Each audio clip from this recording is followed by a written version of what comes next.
Hi. It's it's Monday. Watch it either. It's Monday. It's like a long Monday. We started early. We worked late. We worked till like 8 o'clock. And You feel like it was a long Monday? I feel like it went by in a blink. it was a long day.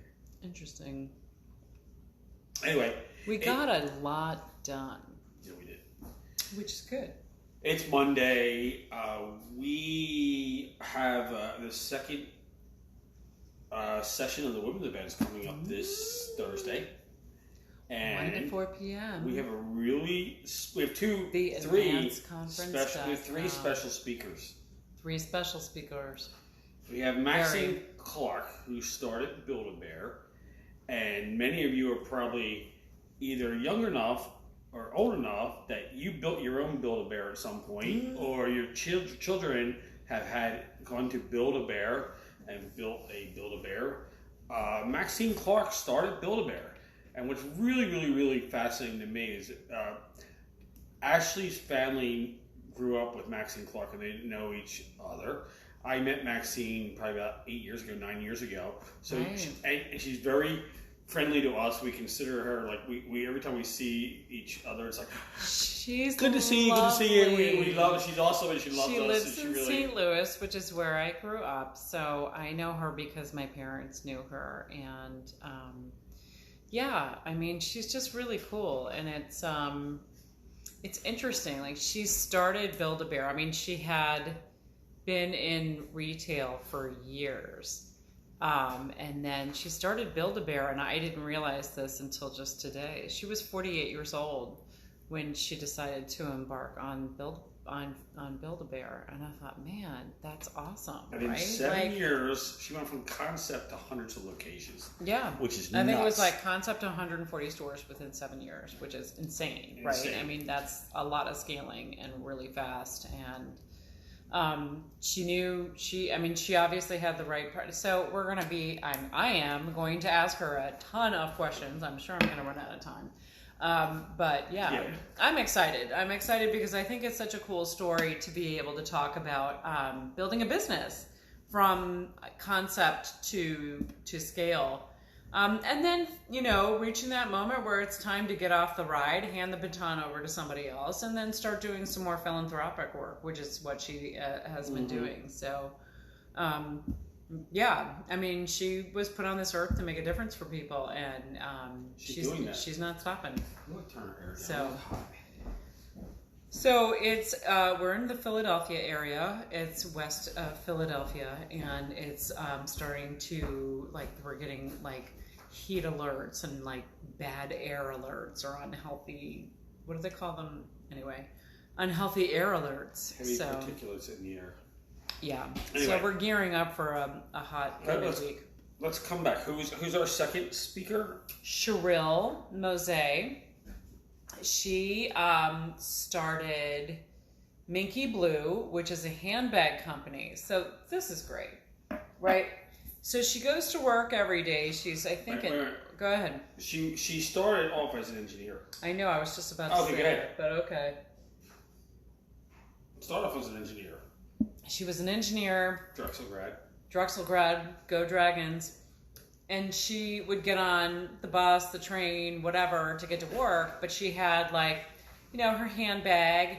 And then she had a bag with her shoes, like her pretty shoes, because you commute to work in your walking shoes.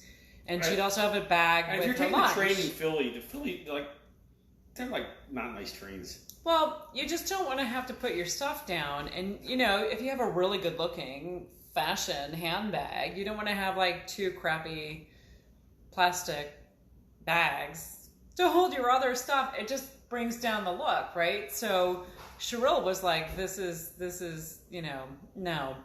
So she built and basically constructed this handbag that has a separate compartment built in for your lunch and a separate compartment built in for your shoes, so that you can have it all in one bag and without like hurting your back.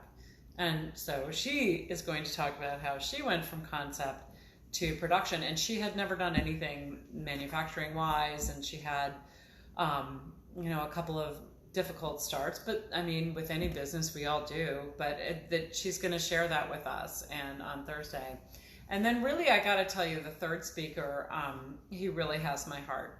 He's the only guy who's speaking at the women's conference. So the conference is the Advance Conference. It's the Power Conference to Advance Women.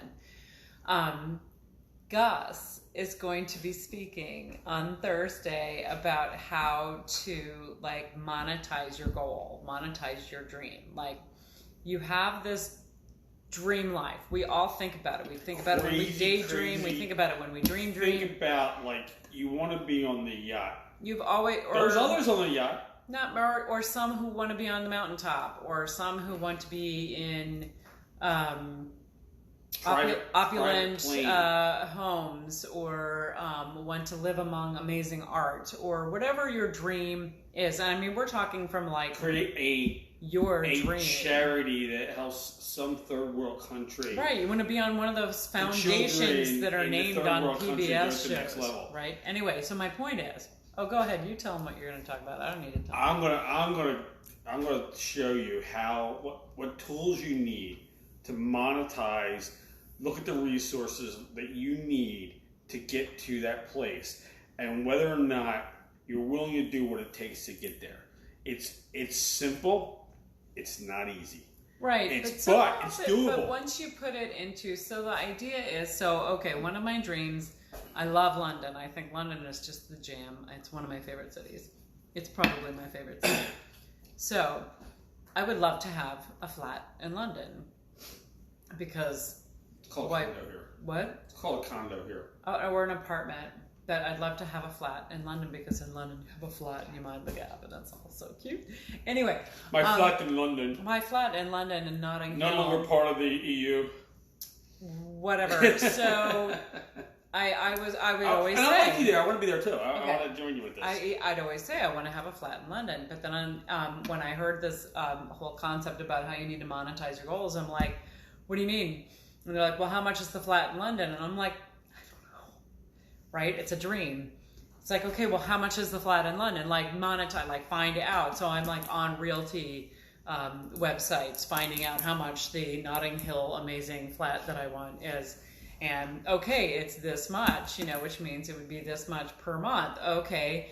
All right. Well, if I want to reverse engineer this little dream of mine, I'm going to have to make at least this much money every month and save this much money and exactly. So it puts your brain into the, like, this is the amount it will take, and it's not like I'm never gonna make that. It's more like Tekka joined us. We love you guys. How you doing? But yeah, we need to go down there sometime. It's been a while, but yeah, it's about saying, okay, well, this is how much that dream costs. And it's not that it's not attainable. It's just that you need to know what it is before you can even think about attaining it, right? And so I'm going to increase my action and increase my think smarter about what sales I need to make and the revenue I need to bring in for the business so that I can go get my damn flat. If it's not obtainable, you're possibly in the wrong vehicle. Right. Meaning you don't have the resources to get where you need to be. Right. I'll tell you, it's not a dream of mine, but it also has to be somewhat realistic. Like, you say you want to be in the opera in London or Philly or New York. If you don't have the voice, you're not going to get there. Right. But you could do something else. If I wanted to be a basketball player for the Knicks, be a benefactor. Not going to happen. I'm 5'6" on a good day, maybe 5'7" in heels. So it's not going to happen for me to be an NBA All-Star. I'm just trying to visualize that. Yeah. Anyway, the heels part, but yeah. Okay. My cowboy boots are a good inch. That's true. My cowboy boots are too, which makes me taller than you. Hey, Mason. Anyway. So anyway, this whole conversation about monetizing your goals is really your dream. about what does your dream cost? Right. How much does your dream cost? I know mine costs. Yeah. Mine's about $101,000 a month. I need to have more days like today where I'm a lot busier. We gotta make some more money. We do, but that's okay, right? I mean, I don't feel bad about it. I don't feel like, oh, that's unattainable. I can't do that. It's just, and we know people. We know people who are doing like that. That's the goal, and we have friends that are in that realm. So we need that are we making need to that figure kind of out money. just how. So anyway, that's what Gus is going to be talking about on Thursday, and I'm really excited. I'm going to show you the tools we use and how we do it, and I need to refresh that conversation for myself. But it's a fun conversation. It's fun to dream. It is. It's one thing to buy a lottery ticket and like, man, if I win the lottery for $200 million, what am I going to do? How am I going to spend it? It's a whole different product. Yeah, you're right. To think about making the money yourself or creating the vehicle to make that income and everlasting income or eternity income. Right, or keep it, yeah. So, you know, the whole it. idea is there's not usually not just one thing that's making all that money. It's that you're starting to divide different revenue streams so that you have some things that you can practically flick the switch and they're automatic and they're like coming in. And you're like, okay, great. You know, so while I'm doing that with that, I can do this and this and this to sort of multiply it. So we are going on and on about this. It's pretty cool though. We're excited about it. Yeah, so pretty cool. We're excited. We hope we see you. If you go to theadvanceconference.com, it will. You can still get tickets, and you can see this. And you can immediately right now, if you buy a ticket, you can watch last week's with Carly Fiorina, Whitney Ullman, and Suzanne Taylor King. I'm sorry, Suzanne Taylor King. 3 great presentations. Carly was insane. I mean, it was just like, wow. Whitney was so fun with her celebrity lifestyle. Blast. Whitney's one of my total blast because it was so like everybody can do this if you know, but just like grow the pair and do this. And then, yeah, Suzanne really showed like how you take what you want and put it into like a plan. Like, here's your goal, like your dream. This is what you want, or this is something that you see as an issue that you need to fix. I hear crickets. Does that mean you guys watching, or does that mean it's time to go? It means we've been here for 12 minutes, so we don't want to bore you. We have always enjoy saying hi, and thanks for joining us. And anything else? Till tomorrow. Have an awesome 24 hours. Take care.